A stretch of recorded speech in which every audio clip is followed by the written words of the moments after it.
ঘণ্টা ঘোষণার সম্ভাবনা। জেলা শাসক পুলিশ সুপারদের সঙ্গে বৈঠকে সন্তুষ্ট ফুল বেঞ্চ। আজ ফের মিটিং।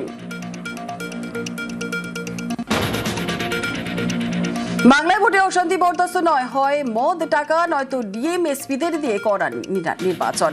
করা হুঁশিয়ারি মুখ্য নির্বাচন কমিশনারের। টুনাইট ইজ দ্য নাইট বিখ্যাত বিদেশি গানের লাইন উল্লেখ জ্ঞানেশ কুমারের।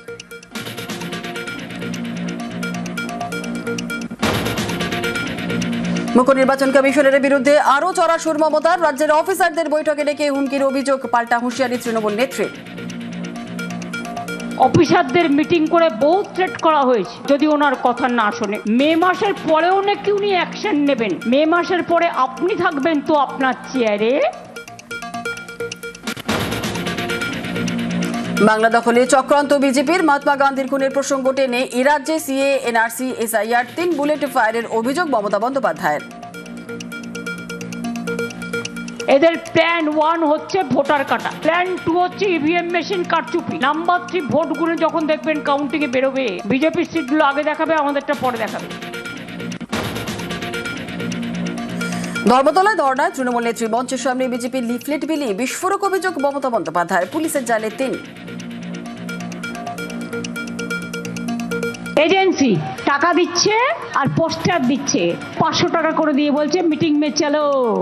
লোক নেই হ্যাঁ, লোক নেই যাতা হ্যায়, উই উইল আইডেন্টিফাই, ওকে। এবং ধরাও হয়েছে হাতে নাতে। এসআইআর ফর্ম 7 গরমিলের অভিযোগ। কমিশনের বৈঠকে সরব তৃণমূল। ভোটার বা পরিবারকে না জানিয়ে কিভাবে নাম বাদ? ফুল বেঞ্চের সামনে তথ্য তুলে ধরে প্রশ্ন রাজীব কুমারের। এসআইআর চাপের মুখে পাল্টা চাপের কৌশল পদ্মের। বিজেপির করা নামবাদের আবেদনের ফয়সালা করতে হবে কমিশনকে, দাবি দলের রাজ্য সভাপতির। হঠাৎ যদি বলে দেন জ্ঞানেশ কুমার এখন নির্বাচন হবে হবে পরেটা আমরা পরে দেখবো, ওসব হবে না। পুরো এসআইআর কে কমপ্লিট করতে হবে। No SIR no vote. ভোটের দফায় একসুর বিরোধীদের। পর্যাপ্ত কেন্দ্রীয় বাহিনী দিয়ে 1 বা সর্বোচ্চ 2 দফায় হোক নির্বাচন। কমিশনের বৈঠকে দাবি বিজেপির। 1 থেকে 2 ফেজে ভোটের সওয়াল বাম কংগ্রেসেরও।